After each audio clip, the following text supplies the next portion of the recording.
Oke, assalamualaikum warahmatullahi wabarakatuh. Kembali lagi di Visip Official. Hari ini kita sedang berada di gedung baru Universitas Maritim Raja Ali Haji. Tapi hari ini kita nggak bakal nge-review tentang gedung baru ya. Tapi hari ini kita akan melakukan wawancara eksklusif bersama Bapak Dr.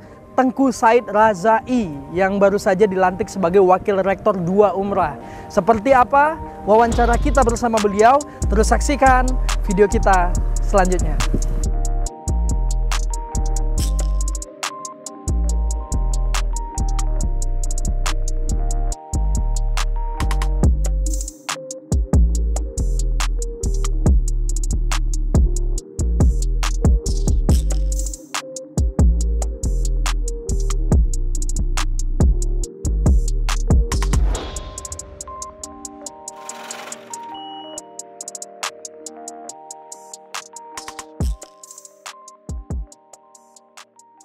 Oke, assalamualaikum warahmatullahi wabarakatuh. Kembali lagi di Visip Official, di channel yang terbaik di Universitas Maritim Raja Ali Haji. Oke, alhamdulillah hari ini sangat senang sekali kita sudah bertemu dengan Bapak Dr. Tengku Said Razai. Razai ya Pak ya? Iya betul. Ya, SPIMP, Wakil Rektor 2 kita yang baru. Ini suatu kehormatan bagi saya Pak, sudah bisa hadir di sini. Sama ya, saya juga begitu. Iya Pak, sebagai mahasiswa bisa hadir duduk di sebelah Wakil Rektor 2 Pak. Biasa aja. Jadi ini Pak, sebelumnya saya ucapkan selamat Bapak telah dilantik tadi ya Pak ya, sebagai Wakil Rektor 2. Alhamdulillah pelantikannya sudah selesai dan kita sudah diterima di ruangan Bapak Wakil Rektor.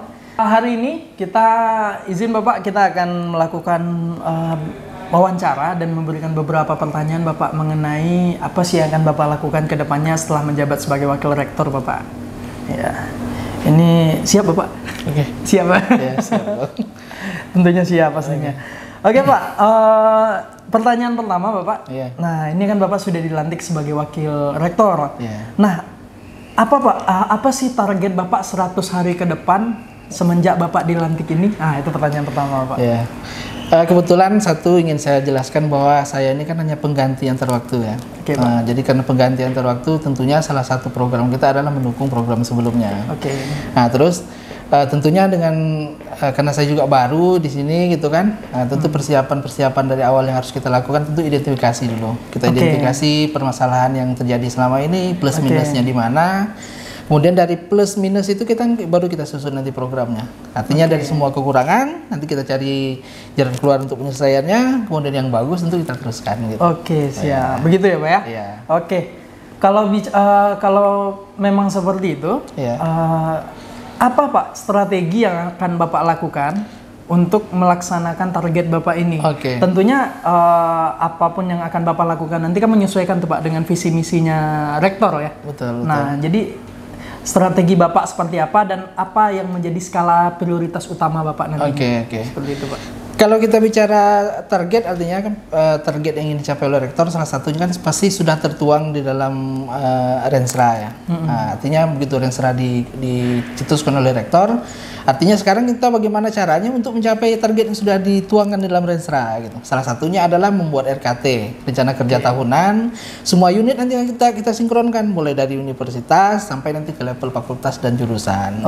Nah, problem mungkin yang selama ini muncul misalnya mungkin kurang sinkron dan sebagainya.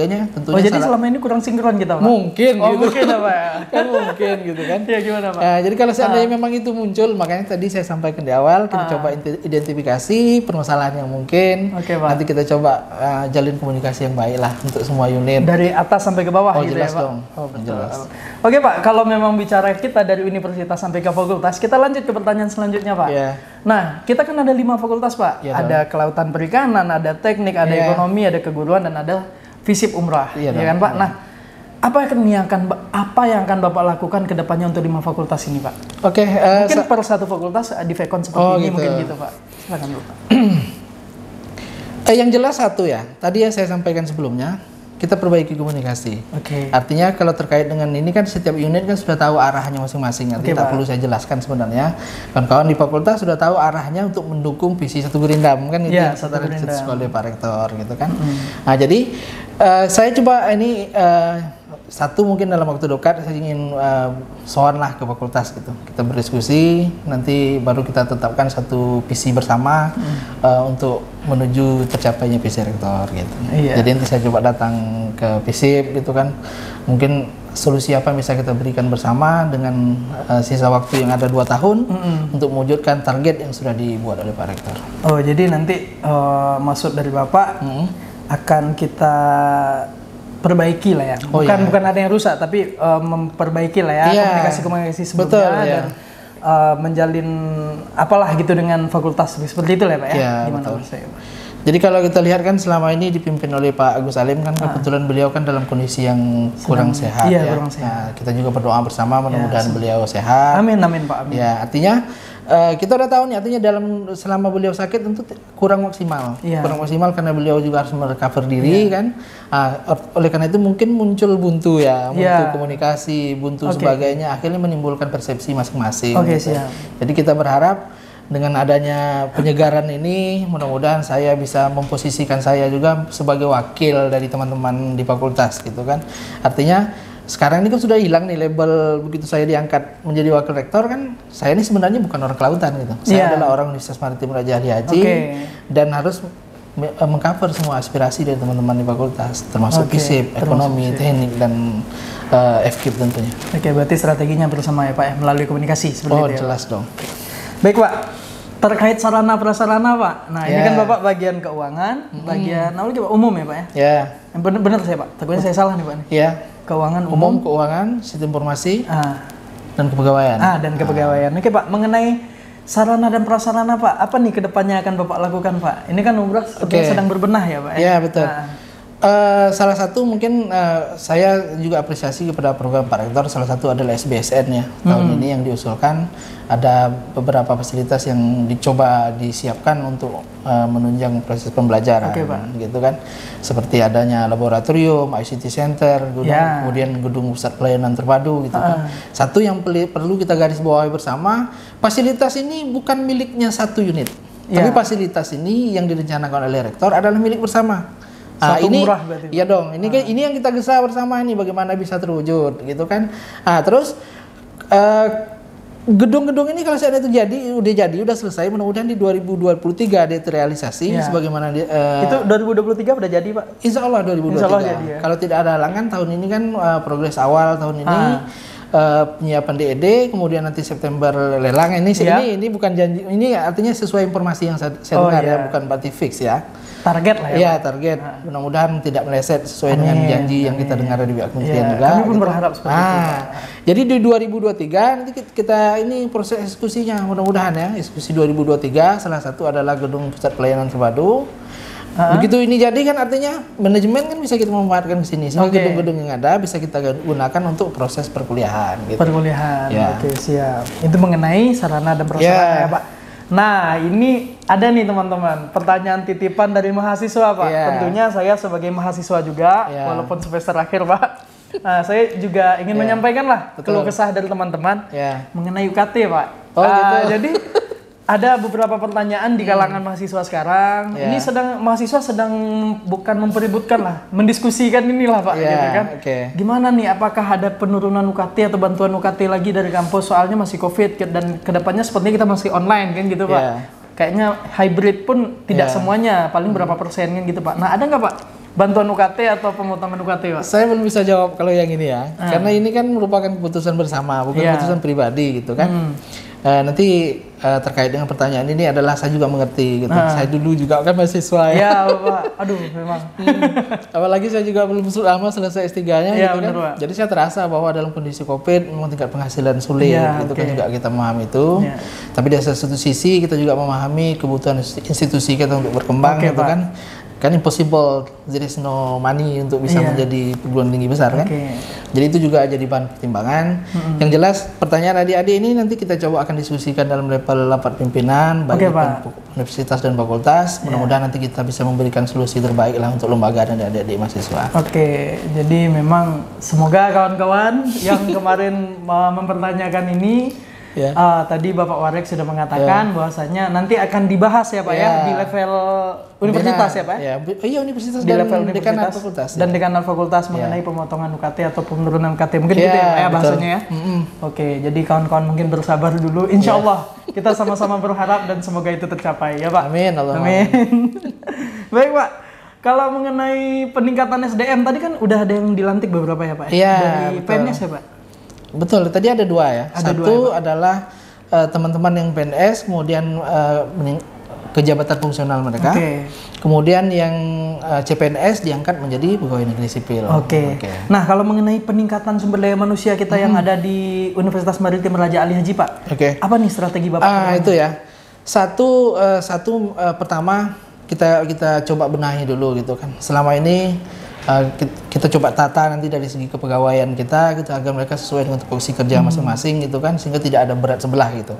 Jadi ada mungkin lini tertentu yang merasa bahwa dirinya kok bobot kerjanya tinggi gitu. Sementara ada dilihat dari sisi lain kok nyantai sekali gitu kan. Nah, ini nanti kita coba identifikasi, nanti kita coba distribusikan.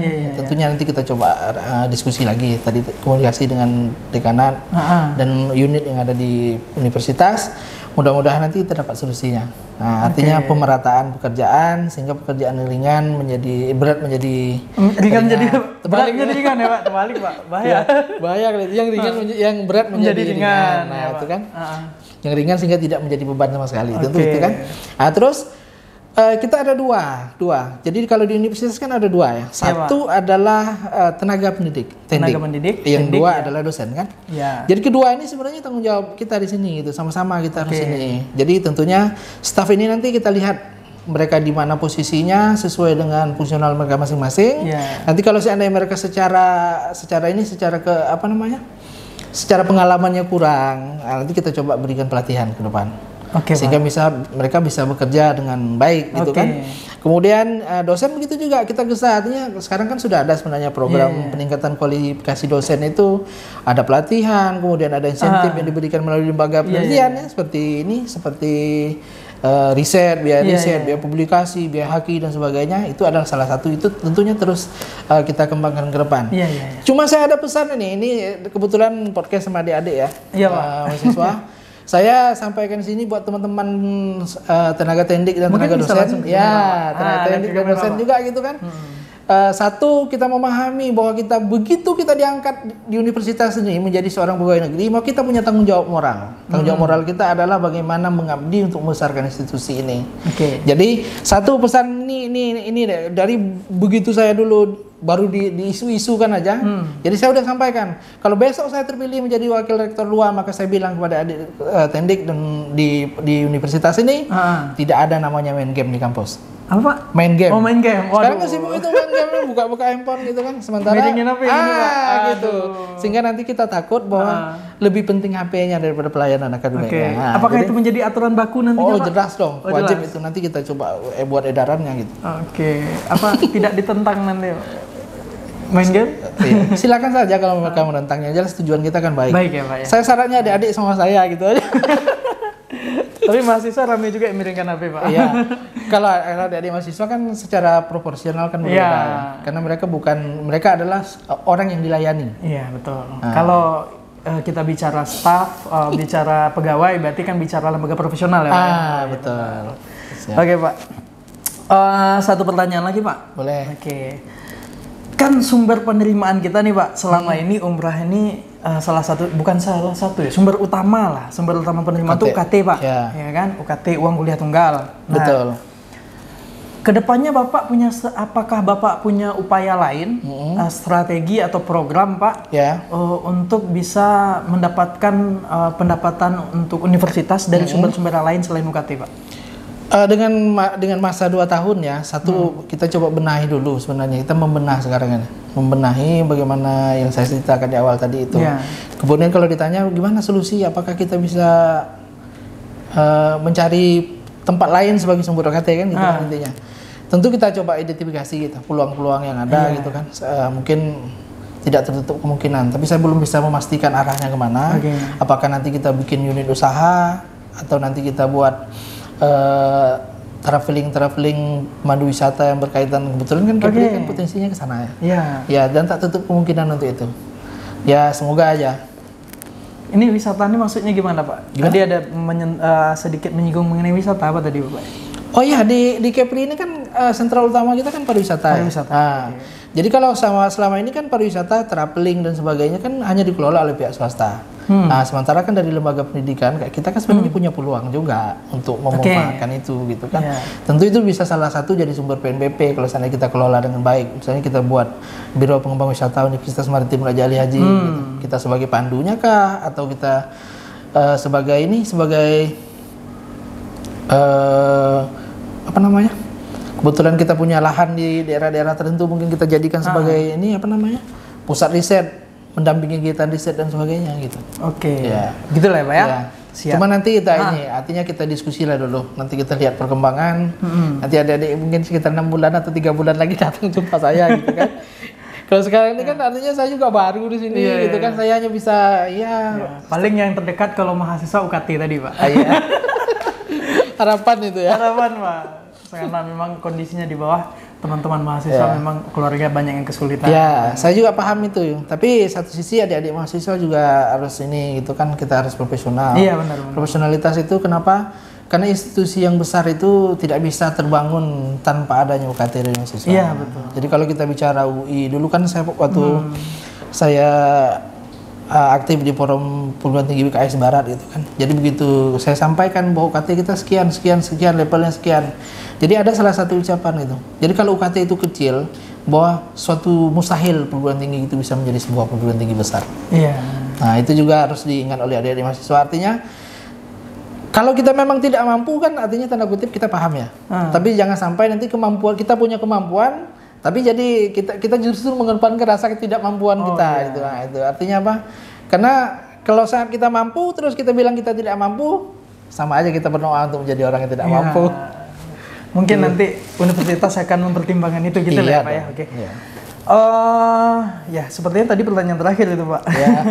Mungkin boleh Pak closing statement untuk mahasiswa untuk mungkin universitas lah Pak secara umum. Semua ya. Semua lah. Saya bukan orang hebat ya, saya juga bukan orang hebat. Tapi hari ini saya berdiri di sini, saya hanyalah sebuah pengabdian. Jadi saya mohon kepada semua sivitas akademika yang ada di Umrah, baik adik-adik mahasiswa, kemudian pegawai, dosen, kita ingat bahwa kita hari ini merupakan takdir hidup ya. Takdir hidup kita, apakah dia menjadi seorang pemimpin atau apapun lah namanya, tetap satu semangat untuk memajukan institusi ini. Ya. Jangan berpikiran negatif. Jadi kalau seandainya ada sesuatu yang rasanya ragu, rasa mencuriga, jangan kita buat statement. Kita buat statement berdasarkan kecurigaan kita. Tapi datangi, tanyakan, sehingga kita tahu solusi yang terbaik untuk memajukan institusi ini. Ya, kita tahu. Karena satu Gurindam, tujuan kita adalah memajukan institusi ini menjadi universitas kebanggaan masyarakat Kepri. Mungkin itu saja. Terima kasih. Salam maritim. Salam maritim. Boleh Pak disampaikan Pak ke penonton kita. Jangan lupa subscribe channel Fisip Official. Ya, menuju kecemerlangan fisip gitu. Jangan lupa subscribe channel Fisip Official. Menuju kecemerlangan fisip. Siap. Best of fisip. Baik. Terima kasih Bapak. Saya sangat senang sekali Pak, luar biasa. Kami harap semoga silaturahmi hari ini bisa menjadi silaturahmi jangka panjang Pak. Siap. Amin. Amin. Baik, para penonton kita ya, official Fisip, teman-teman, sobat-sobat Fisip, itulah wawancara kita hari ini. Semoga apa yang telah disampaikan oleh Pak Wakil Rektor 2 Bapak Said bisa menjadi ilmu baru lah Pak. Pokoknya semoga bermanfaat lah bagi kita begitu. Dan jangan lupa selalu pantengin YouTube kita Fisip Official, dan saya ingatkan kembali jangan lupa subscribe. Terima kasih. Assalamualaikum warahmatullahi wabarakatuh.